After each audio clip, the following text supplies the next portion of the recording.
This is TechCrunch.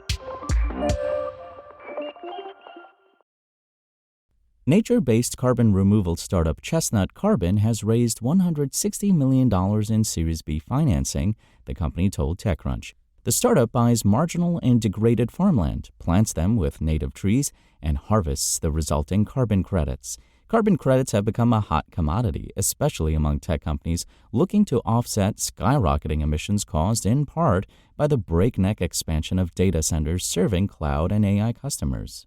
The new round included investment from Canada Pension Plan Investment Board, Cloverlay, and DBL Partners, along with unnamed university endowments, family offices, funds of funds, and other institutional investors.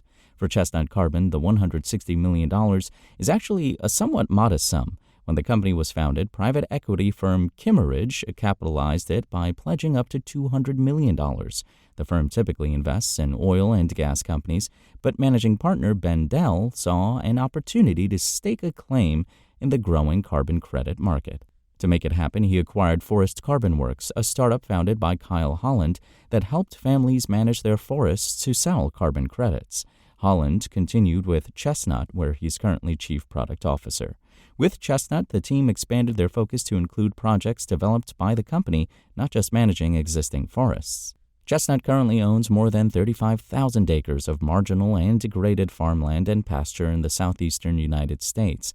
Part of the goal of the fundraise is to grow Chestnut's holdings significantly. The startup is hoping to expand its carbon credit capacity to 100 million metric tons by 2030, which will require hundreds of thousands of acres to be transformed back into forests. Last month, Chestnut made a down payment on that target with the sale of 7 million carbon credits to Microsoft. One carbon credit is worth 1 metric ton of carbon. The 25-year deal will help Chestnut rehabilitate 60,000 acres in Arkansas, Louisiana, and Texas. Chestnut uses Gold Standard to certify its carbon credits for 100 years. The new funding round should help the startup dramatically expand its operations. While there's plenty of demand for high-quality carbon credits today, Chestnut's goal of 100 million metric tons represents a fraction of a percent of annual carbon emissions, which hit 37.4 billion metric tons in 2023, according to the IEA.